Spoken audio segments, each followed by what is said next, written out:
நண்பர்களுக்கு வணக்கம். இன்றைக்கி நம்ம மசாலா சாதம் வந்து எப்படி செய்யுதுன்னு பார்க்கலாம். அதுக்கு வந்து ஒரு கடாயில் ஒரு ஸ்பூனுக்கிட்ட எண்ணெய் விட்டுக்கோங்க. எண்ணெய் காஞ்சதும் சின்ன பட்டை, அன்னாச்சி பூ வந்து 2 இது வந்து பிச்சு போட்டிருக்கேன், இது வந்து சேர்த்துக்கலாம். இது கூட வந்துட்டு பொடியாக நறுக்கின வெங்காயம் வந்து சேர்த்துக்கலாம். பெரிய வெங்காயம் வந்து எடுத்துருக்கேன், நீட்டாக கட் பண்ணி வச்சுருக்கேன், பிரியாணிக்கு மாட்டா வந்து சேர்த்துக்கலாம்.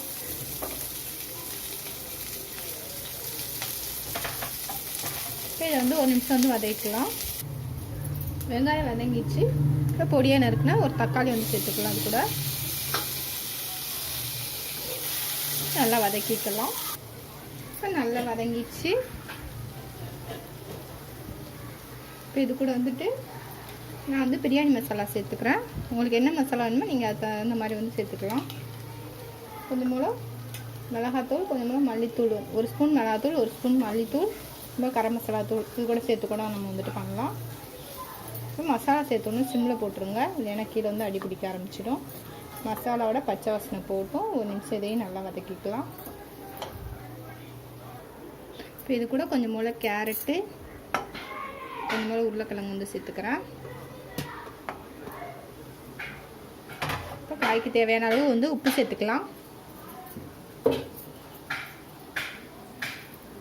கொஞ்சம் மூளை சேர்த்து கொஞ்சம் மூளை தண்ணி விட்டுக்கலாம். கொஞ்சம் மூளை தண்ணி சேர்த்துக்கோங்க. எல்லாத்தையும் கலந்து விட்டுட்டு ஒரு 3 நிமிஷம் மூடி வைக்கலாம்.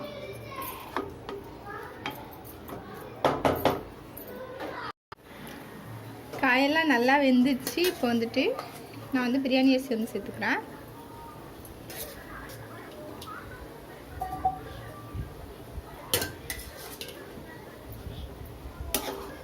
உங்களுக்கு எவ்வளோ தேவையோ அதுக்கேற்ற மாதிரி சாதம் வந்து கொஞ்சம் கொஞ்சமாக போட்டு வந்து கலந்துக்கோங்க.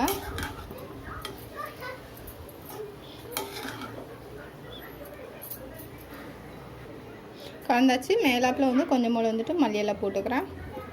என்னோட இந்த பதிவு பிடிச்சிருந்தா லைக் பண்ணுங்கள். இவ்வளோ நேரம் என்னோடய பதிவை பார்த்தவங்களுக்கு ரொம்ப ரொம்ப நன்றி.